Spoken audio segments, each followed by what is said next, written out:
I'm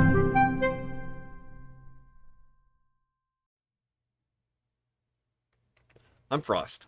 Today in Get Writing, we're going to talk about clearing blocks. You ever feel like your story is Sam Spade and you're poor Nick Cairo?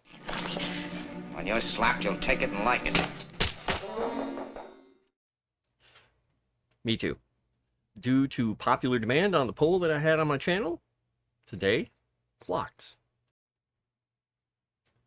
When you inevitably get to that point where you've gotten partway through a sentence, to the end of a sentence, to the end of a paragraph, and nothing else is coming out of your pen, what do? What I do, space down a couple lines, type in big, beautiful caps letters, character figures it out. Or use the MacGuffin here, or call back to something the character knows. A flaw, something that they've mentioned like once. You've mentioned once that the person likes to be prepared, or their pockets are always full of junk. Have them pull something out of their pocket. Have them call back to, they like to be prepared. So in this situation, would they have packed that thing? They might have. One of the things that might be is a perfect cliffhanger ending. If you got to that point, you can't figure out what to do next. You don't know what's happening next. The reader doesn't know what's happening next. Cliffhanger? Another possibility is that you don't need that paragraph, 2 paragraphs, page, couple pages of what you just wrote.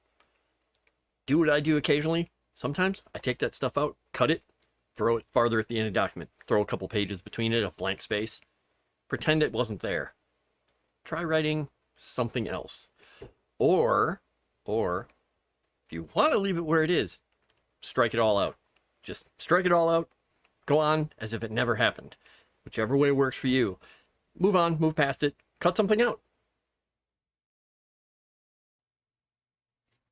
I mentioned flaws earlier, but you've also got the innate skills and the handicaps that come with the main character.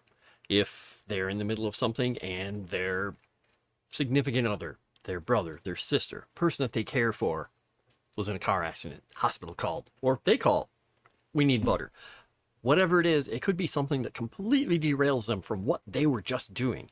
Shakes it up, adds a fun little element, could be a serious element, but it could actually get things back on track by derailing them.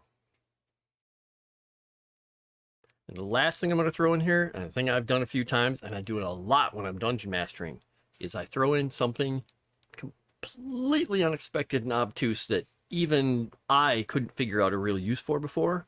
I have a list, as I mentioned in my notebooks, of things.